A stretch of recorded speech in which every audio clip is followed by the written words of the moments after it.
So hello guys, आप देख सकते हो द फंक्शन ब्लूप्रिंट वाली जो हमारी शीट है उसके एक और क्वेश्चन के साथ है हम।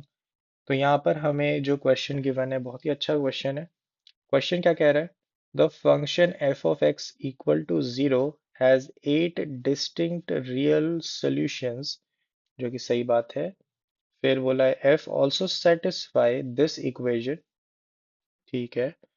The sum of all the eight solution of f of x equal to zero is, ठीक है। तो इन्होंने बोला कि eight distinct real solution exist करते हैं इसके, ठीक है। एंड ये इस इक्वेशन को भी सेटिस्फाई करता है। तो आपको ये बताना है कि सम जो है इसके सारे सॉल्यूशंस का, है ना, जो कि इस इक्वेशन के सॉल्यूशंस थे, वो क्या होगा इन ऑप्शंस में से। ठीक है, तो बहुत ही अच्छा सवाल है। एंड मैंने जैसे तुम्हें बताया था कि डिफरेंट डिफरेंट तरीके हो सकते हैं सेम ही कॉन्सेप्ट को यूज करने के। ठीक है, अब ये जो क्वेश्चन है कहीं से भी देखकर नहीं लगता कि अ, बहुत ज्यादा इवन या ऑड फंक्शन टाइप का है। ठीक है, हालांकि अब मैंने तुम्हें टॉपिक बता दिया तो तुम्हें पता है कि ये उस टाइप का ही सवाल है, बट इसमें एक चीज अलग है। ठीक है, तो यहाँ पे ग्राफिकल वे में ये जो चीज है बहुत इंटरेस्टिंग है। ठीक है, जो ये इक्वेशन गिवन है ना, ये बहुत इंटरेस्टिंग है। मैं बना के दिखाता हूँ कि अगर लेट्स से ये वाई एक्सिस है एंड एक एक्स एक्सिस बना देता हूँ मैं, एंड हम बोलते हैं कि एक इक्वेशन सेटिस्फाई हो रही है something like f of a plus x equal to f of a minus x. ठीक है, तो इसका मतलब क्या हुआ? सोच के देखो, इसका मतलब आखिर हुआ क्या। लेट्स से मैं एक्स को जीरो भरता हूँ, एक्स को जीरो भरता हूँ, तो मेरे पास आता है f of a is equal to f of a, which is okay. ठीक है, कोई दिक्कत वाली बात नहीं है। अगर मैं एक्स को वन भरता हूँ तो मेरे पास आता है f of a plus one is equals to f of a minus one. मतलब जितना मैं ए से आगे बढ़ा हूं उतना ही अगर मैं पीछे बढ़ूं तो वैल्यू सेम है। ठीक है, क्लियर है? तो वैल्यू सेम है। अगर जैसे मान लो मैं इसमें, जैसे क्वेश्चन जो अभी हमें गिवन है उसमें a की वैल्यू 4 है, आप देख सकते हो क्लियरली a की वैल्यू 4 है। तो अगर मैं x इक्वल टू a वाली एक लाइन बना दूं यहाँ पर, ठीक है, जो कि है x इक्वल टू 4। ठीक है, ये वाली जो लाइन है इसकी अबाउट सिमेट्री है। ठीक है, अगर आप देखोगे यहाँ 4 लिखा है तो मैंने x इक्वल टू 4 बना दिया। अगर मेरा ग्राफ लेट से 4 के आगे कुछ ऐसा जा रहा है, क्लियर है, तो वो 4 के पीछे भी वैसा ही जाएगा। It will be symmetry about this line. क्या तुम समझ पा रहे हो?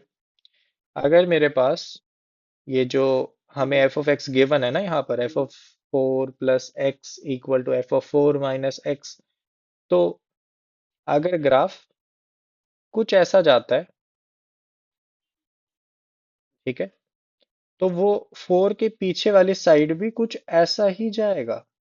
That is the interesting thing. और इधर से देख के तुम्हें एक ये भी आइडिया आ रहा होगा फिर मैंने इवन ऑड कैसे कहा। ये एक्चुअल में एक जनरल केस है। अगर मैं a की वैल्यू जीरो भर दूं तो वो डेफिनेशन मिल जाएगी कि जो हम कहते हैं इवन फंक्शंस की, कि f of x equal to f of minus x. समझ रहे हो? तो ये एक जनरल वे में हमने क्या कह दिया कि in a general way we are thinking कि सिमेट्री अबाउट वाई एक्सिस नहीं, symmetry about X equal to A वाली लाइन यहाँ पर देखी जा रही है। ठीक है, सिर्फ इतना डिफरेंट है। तो बेसिकली हमने ना अब अपने कॉन्सेप्ट को एनलार्ज कर लिया। हम पहले सोचते थे इवन ऑड, ठीक है, ओरिजिन के अबाउट देख रहे हैं, वाई एक्सिस को देख रहे हैं, ठीक है। लेकिन अब हम जनरल पहुंच गए। हमने बोला कि अब ए जो है ना जीरो नहीं है, अब ए कुछ भी हो सकता है। तो आप क्या बोलोगे? जो ए है एक्स इक्वल टू ए वाली लाइन के अबाउट सिमेट्री ये चीज बताती है। ठीक है, सो अगर कोई फंक्शन ऐसा है तो सिंपली इसका मतलब क्या है कि वो उस x इक्वल टू ए वाली लाइन के अबाउट सिमेट्रिक है। तो अगर मेरे पास ये गिवन था क्वेश्चन में तो मैं क्या कहूंगा, x इक्वल टू 4 वाली लाइन के अबाउट जो ये फंक्शन होगा सिमेट्रिक होगा। ठीक है, उसकी रिफ्लेक्शन अगर लूंगा एक दूसरी वाली साइड से तो वो ओवरलैप कर जाएंगे एग्जैक्टली exactly। अब मुझे एक और चीज बोली थी कि f of x equal to zero has eight distinct real solution. अब इधर से एक और मजेदार बात आई कि भाई देखो, एट है, ठीक है, एट है जो कि इवन है ना। तो एट है तो आधे लेफ्ट में होंगे आधे राइट में होंगे एक्स इक्वल टू ए के ऑब्वियसली। अगर राइट में एट, फोर सोल्यूशंस हैं तो लेफ्ट में भी वही फोर होंगे सिमेट्री से, है ना। तो ये काफी एक सिमेट्रिक बात है ना, सिमेट्री वाली बात है।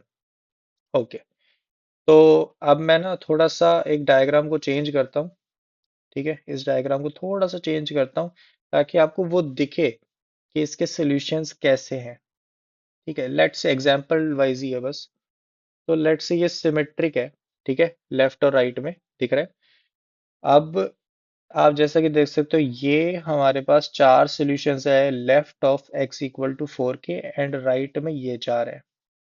ठीक है, तो अब मैंने ना इस क्वेश्चन की जितनी भी कंडीशंस थी उन सबको लिख दिया एक डायग्राम की फॉर्म में, है ना। समझ आया।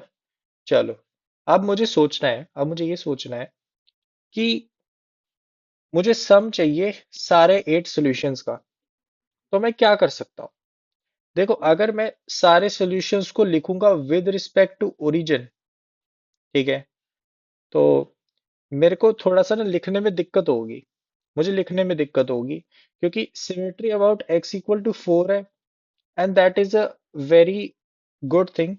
बट ओरिजिन के अबाउट क्योंकि नहीं है तो उसके रिस्पेक्ट में अगर मैं इसको लेट से एक्स नोट लिखूंगा तो मैं इसको क्या लिखूंगा। ठीक है, थोड़ा सा एक कंफ्यूजन वाला पार्ट है, ऐसा नहीं है कि लिख नहीं सकते, बात यह है कि थोड़ा सा कंफ्यूजन वाला पार्ट है इधर। इसीलिए सबसे आसान तरीका क्या है सोचने का कि सिमेट्री अबाउट इसके है ना, तो इसके अबाउट सिमेट्री, तो इसी के हिसाब से आप एक बार कोऑर्डिनेट्स लिखने की कोशिश करो। आप ये बोलो कि यहां तक तो फोर है ना, x x equal to four है, इसके आगे लेट से एक्स वन डिस्टेंस पे है ये वाला पॉइंट। ठीक है, तो मुझे पता है बाय सिमेट्री ये भी एक्स वन डिस्टेंस पे होगा। तो अगर मैं इसके कोऑर्डिनेट लिखूंगा तो वो आएंगे four plus x one, and इसके कोऑर्डिनेट अगर लिखूंगा तो वो फोर माइनस एक्स वन आएगा। ठीक है बात की नहीं, समझ आया कि नहीं। और मुझे पता है क्योंकि मैं सारे सॉल्यूशंस का सम ले रहा हूं तो एक्स वन और ये एक्स वन तो कट जाएंगे, सिर्फ फोर बचेगा, सिर्फ फोर बचेगा। सही बात है कि नहीं। सिमिलरली अगर मान लो ये x2 डिस्टेंस पे है दूसरा वाला सॉल्यूशन राइट में, तो लेफ्ट में भी ये x2 डिस्टेंस पे ही होगा। ठीक है, x2 डिस्टेंस भी होगा। तो इसको मैं लिख सकता हूँ four minus x two, and इसको क्या लिख सकता हूँ, इसको लिख सकता हूँ फोर प्लस एक्स टू। ये भी एक्स टू कट जाएंगे। सिमिलरली अगर आप देखोगे x3 के लिए तो ये x3 है, इसका पॉइंट क्या आ जाएगा फोर माइनस एक्स थ्री, और इतने ही डिस्टेंस पे यहाँ पर ये जो पॉइंट है ये बन जाएगा फोर प्लस एक्स थ्री फिर कट गए, फोर और फोर बचा। ठीक है कि नहीं। सिमिलरली यहाँ पर आ गया, ये एक्स फोर डिस्टेंस पे है, ये हमारे पास फोर माइनस एक्स फोर हो गया, ये यहाँ पर एक्स फोर डिस्टेंस पे है, इसका कोऑर्डिनेट हमारे पास फोर प्लस एक्स फोर हो जाएगा, एक्स फोर फिर कट गए, फोर और फोर बचा। समझ रहे हो। तो बेसिकली मुझे इतना पता है कि सम होकर इवेंचुअली हमारे पास जो एक्स वन एक्स टू जो डिस्टेंसेस है वो सब्ट्रैक्ट हो जाएंगे एक दूसरे से और सिर्फ फोर की कुछ टर्म्स बचेंगी। समझ आया कि नहीं, क्लियर है। तो मैं एक बार लिख के दिखा देता हूँ क्लैरिटी के लिए कि लेट से ये डिस्टेंस एक्स वन है, लेट से ये डिस्टेंस एक्स टू है, ठीक है, लेट से ये डिस्टेंस हमारे पास एक्स थ्री है, एंड ये डिस्टेंस हमारे पास एक्स फोर है। तो मैं राइट वाले जो सॉल्यूशंस है उनको क्या लिख सकता हूँ, four plus x one, four plus x two, four plus x three. ठीक है, पॉइंट्स लिख रहा हूँ, उनके डिस्टेंसेस, या फिर तुम कह सकते हो उनकी एग्जैक्ट एक्स की वैल्यूज, है ना, coordinates. So four plus x four and left वालों को लिखूंगा तो उतने ही डिस्टेंस वाले हैं, तो वो आएंगे 4 - x1। ठीक है, प्लस में 4 - x1, 4 - x2, 4 - x3 and 4 - x4। तो x4 कट रहा है, x3 कट रहा है, x2 कट रहा है, x1 कट रहा है। तो हमारे पास 8 4s आ गए इन टोटल, 8 × 4। सो 32 इसका करेक्ट आंसर है।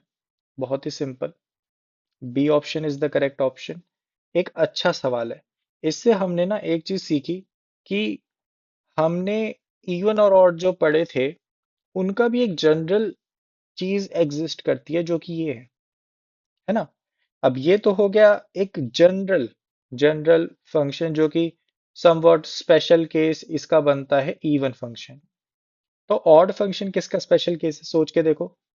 अगर ऑड फंक्शन की बात करेंगे तो हम बोलेंगे कि a+x है equal to minus of f of a minus x, है ना।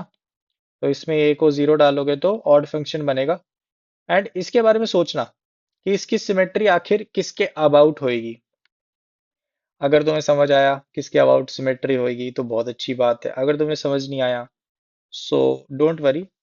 इसमें अगर तुम समझ नहीं पा रहे कि आखिर ऑड फंक्शन के केस में सिमेट्री कैसे देखते हैं, तो तुम्हें ये सोचना चाहिए ये मिड पॉइंट फॉर्मूले से काफी हद तक रिलेटेड है।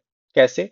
अगर ये नेगेटिव टर्म को, है ना, ये नेगेटिव टर्म को तुम लेफ्ट हैंड साइड लेके जाते हो तो ये इक्वेशन क्या बनती है, a+x प्लस में F of a minus x, है ना, और ये जीरो के बराबर। क्लियर है कि नहीं? ठीक है। तो ये सिंपली क्या पता लगता है इससे कि जो मिड पॉइंट होगा इन दोनों पॉइंट्स का, है ना, mid point of these two points divided by two, mid point formula.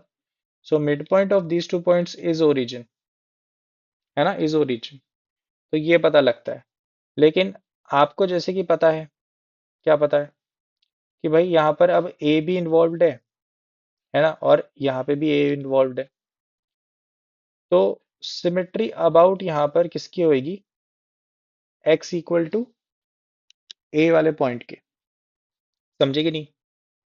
कि यहाँ पे अगर मैं माइनस साइन लगाता हूँ इस जनरल इक्वेशन में, तो ये होता है कि 4 वाले पॉइंट के अबाउट आपको इस तरफ एंड इस तरफ मिड पॉइंट्स इसी पॉइंट पे मिलते। क्लियर है? तो ओरिजिन की जगह x इक्वल टू ए वाला जो पॉइंट है, y इक्वल टू जीरो वाला जो पॉइंट है, ये वाला, इसके अबाउट आपको सिमेट्री मिल जाती। ठीक है, ओरिजिन की जगह। तो बेसिकली x कोऑर्डिनेट शिफ्ट हो रहा है। क्लियर है? चलो फिर, आई होप सो क्लैरिटी मिली होगी इस क्वेश्चन में, एंड थोड़ा सा general idea of even and odd functions. एक अच्छा सवाल है ये भी। बाकी अब हम शुरू करेंगे पीरियोडिसिटी से, अगले सवाल से पीरियोडिसिटी शुरू होगी। तो आई होप सो फिलहाल क्लैरिटी होगी सारे टॉपिक्स में। मिलते हैं अगले क्वेश्चन के साथ।